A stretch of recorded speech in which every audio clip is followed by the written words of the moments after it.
Hey yo man! Ah, c'est nul. Ok, bon, bah, faut que je trouve mon petit gimmick d'intro. Je l'ai pas encore trouvé, c'est la première vidéo. Bon, là, j'ai mis mes lunettes à l'envers. Donc, déjà, part du principe que tu vois, je suis l'inventeur de la lunette à l'envers sur les réseaux sociaux. Et comme ça, tu pourras me reconnaître à chaque fois, Inch'Allah. Bon, moi, je me présente, je m'appelle Moussa, ou Mickaël, peu importe. C'est comme tu veux, tu m'appelles comme tu veux. Moi, qui suis-je? J'ai 39 ans, chef d'entreprise depuis plus de 12 ans. Qu'est-ce que je peux te dire d'autre sur moi? Je suis un amas d'atomes. Tu vois, bah, en fait, ça, c'est comme toi. Et qu'est-ce que je peux te dire d'autre? Bah, je fais cette chaîne, pourquoi? Pourquoi je fais cette chaîne? Pourquoi je fais ces petites vidéos maintenant?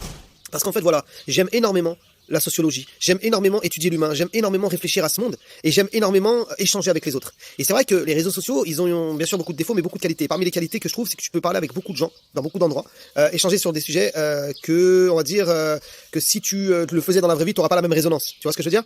Donc, moi, je trouve ça très intéressant. Donc voilà, moi l'idée c'est de vous dire c'est de vous dire aujourd'hui qu'est-ce qui fait que on est tous un petit peu frustrés des fois, c'est parce qu'on n'a pas le temps vraiment d'exposer notre pensée profonde. On est surtout sur la surface dans les rapports humains dans la société, et du coup on a un peu du mal à aller loin dans ce qu'on voudrait dire. Et c'est vrai que là, bah, je suis devant mon téléphone, je suis posé, et du coup j'ai un peu de temps pour développer mon idée. Et ça c'est une chose qu'on n'a pas le temps de faire parce que dans la vraie vie je suis coupé, je peux pas aller loin dans mon truc et tout. Donc peut-être que personne ne regardera, mais moi j'aurais vidé mon petit sac. Voilà, c'est ça l'idée. Donc pour la première vidéo de cette chaîne, j'aimerais traiter d'un sujet ou plutôt poser une question. Est-ce que selon vous, il existe des valeurs universelles? Est-ce que selon vous, il existe des valeurs qui fait que peu importe d'où tu viens, on peut tomber d'accord? Oui, puisque comme on le voit, aujourd'hui, il y a des divergences dans tous les domaines. C'est-à-dire que, voilà, par exemple, si je vous demande, est-ce que ma chemise est vraiment hype? Est-ce que là, j'ai trop de style avec ma chemise? T'as des gens qui me diront, oui, Moussa, t'as trop de style avec cette chemise. Il y en a qui me diront, mais Moussa, va à l'asile. Tu vois ce que je veux dire? Tu t'es trompé d'époque. Donc, en fait, si tu veux, déjà sur ça, on peut ne pas être d'accord. Bon, je sais très bien que la majorité diront que je suis très beau gosse. Mais, si jamais il y en a qui sont pas d'accord, je pourrais pas leur en vouloir. Vous voyez ce que je veux dire?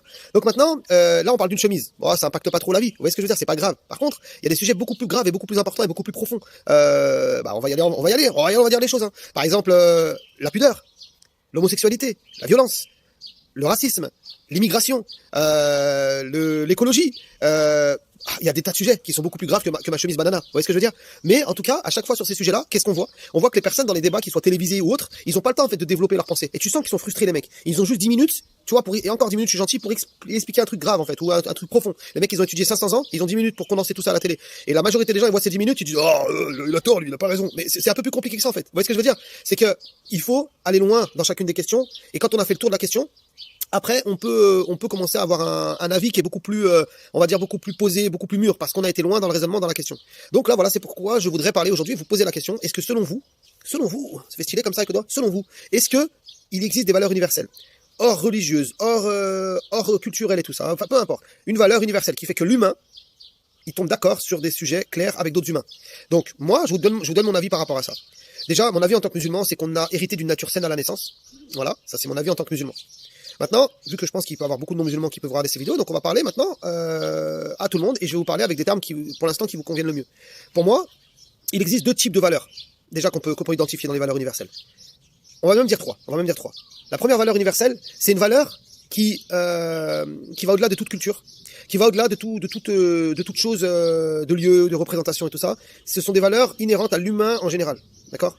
Donc, qu'est-ce qu'on peut mettre dans ces choses-là? On peut dire que tuer, voler, mentir, c'est inhérent à l'humain, d'accord? Et on va rentrer dans le détail par rapport à ça, parce que je sais qu'il y a des questions, il y en a, ils vont me dire, mais non, il y en a, ils tuent et ça la fait rien, bref, mais on va en parler. Donc, pour moi, là, il y a des valeurs qui sont universelles, mondiales, et comment on les reconnaît, ces valeurs universelles et mondiales, justement, on va en parler après. Il y a des deuxièmes types de valeurs qui sont liées à la culture, à la géographie. Ça, c'est discutable, et ça rentre un peu dans le troisième, qui pour moi, donc la troisième, au niveau des valeurs, il y a des valeurs qui sont nouvelles, héritées de la déformation des valeurs de base. C'est-à-dire qu'il y a des valeurs de base, il y a les valeurs culturelles, et après il y a la troisième partie, c'est les nouvelles valeurs héritées d'une déformation de ce qui était normal à la base. Donc on peut dire qu'on a trois types de valeurs. 1. Les valeurs universelles saines, de base. 2. Les valeurs culturelles, liées à ton pays, à ta culture, à ta religion. 3. Les valeurs déformées, on est d'accord? Donc tout ce qui est venu à la fin, après déformation, après manipulation, après évolution, j'ai envie de dire, ou même dégringolade d'une société. Donc tout ça, ce sont des choses qui existent réellement, ce sont des nouvelles valeurs, et elles existent vraiment. Donc pour moi, on peut déjà identifier trois types de valeurs différentes. On va parler de la première. Qu'est-ce que moi je pense être les valeurs saines de base de l'humain, d'accord? Les premières valeurs universelles sur lesquelles on peut tous être d'accord. Pour moi personnellement, c'est une valeur qui fait que si tu poses la question à n'importe qui dans le monde, même s'il te dit oui, moi je peux pas, tu lui diras ok, par exemple. Est-ce que voler c'est bien? Est-ce que voler c'est bien? la personne va te dire, il y a de la malhonnêteté intellectuelle. D'ailleurs, sur cette chaîne, il n'y a pas le temps pour la malhonnêteté intellectuelle. Hein. Les trucs, les gens qui veulent débattre pour rien, ça sert à rien. Ici, on parle que avec de l'honnêteté intellectuelle. On cherche que de l'honnêteté intellectuelle.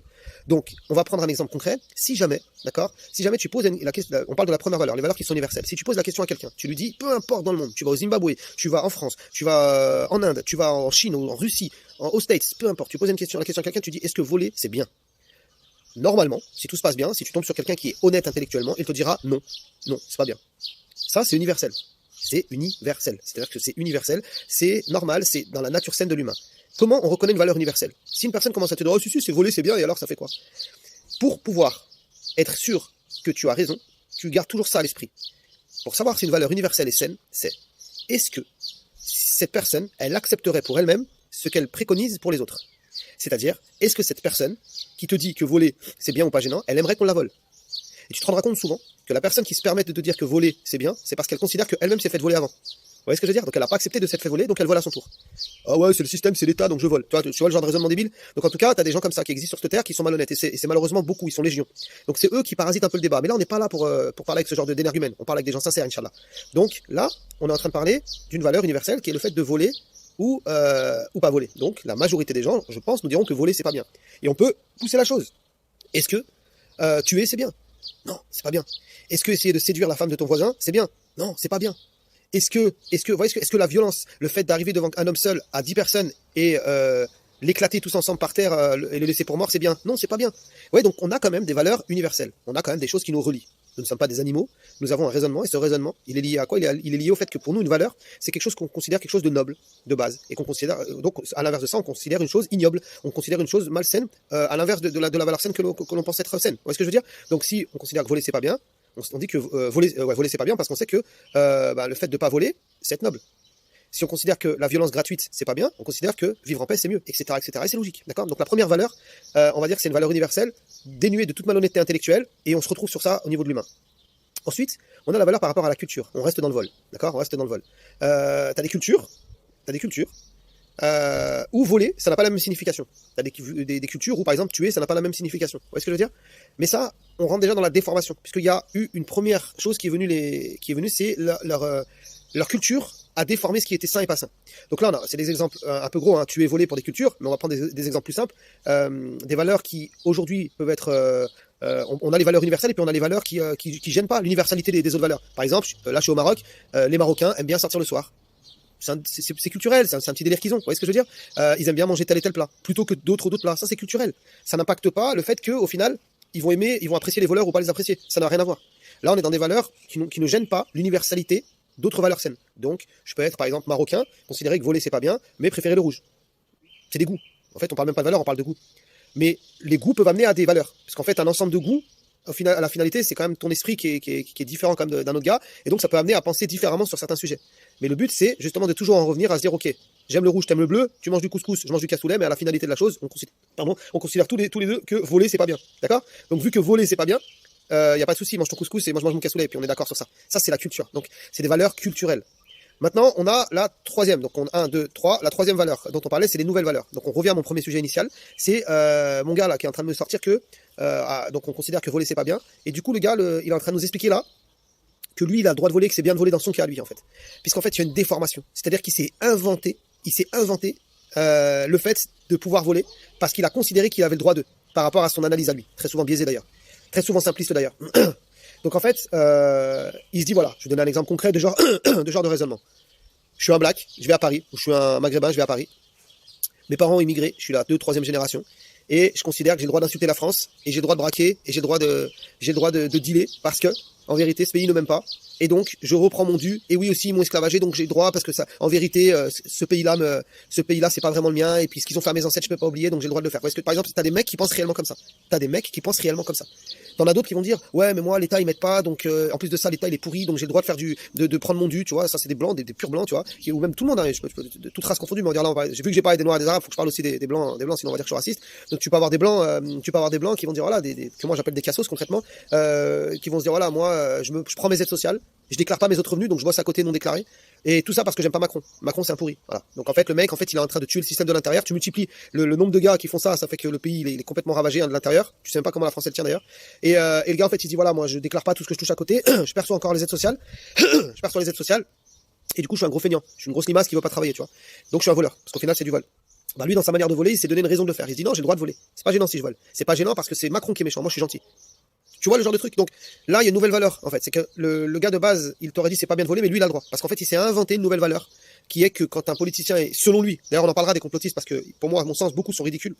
On dit pas qu'il n'y a pas de complot, mais ils sont ridicules quand même, beaucoup de complotistes. Quoi qu'il en soit, petite parenthèse, ce mec-là, il s'est inventé, voilà. Le chef d'État est mauvais, j'ai le droit de reprendre mon Dieu à ma manière. Quand le gars, s'il est à la place du chef d'État, s'il est capable de faire ça à son échelle à lui, imaginez ce qu'il serait capable de faire. Puisque bon, je rouvre la parenthèse, quand on critique quelqu'un, un gouverneur, un chef d'État, quand la personne qui le critique, regardez toujours comment il agit dans sa vie à lui. Et dites-vous juste une chose, c'est qu'un chef d'État, c'est en grand ce que fait quelqu'un à une autre échelle en plus petit.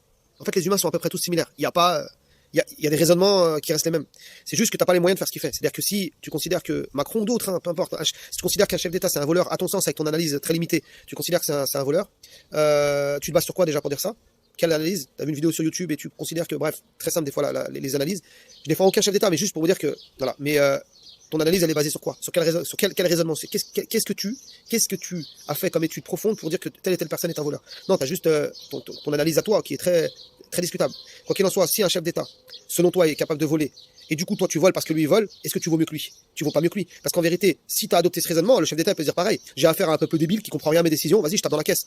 Ça sert à rien, de toute façon, mon mandat il va partir, autant que j'en profite. De toute façon, je suis venu, je repartirai tout seul et personne ne va rien faire pour moi et encore je serai détesté. Autant que j'en profite. Tu vois. Donc lui, il a eu ce raisonnement, toi t'en as un autre. Oh bah le chef d'État il est mauvais, il est méchant, il est malsain, il vole, vas-y, bah tant qu'à faire, moi aussi je vole, hein, c'est pas de ma faute.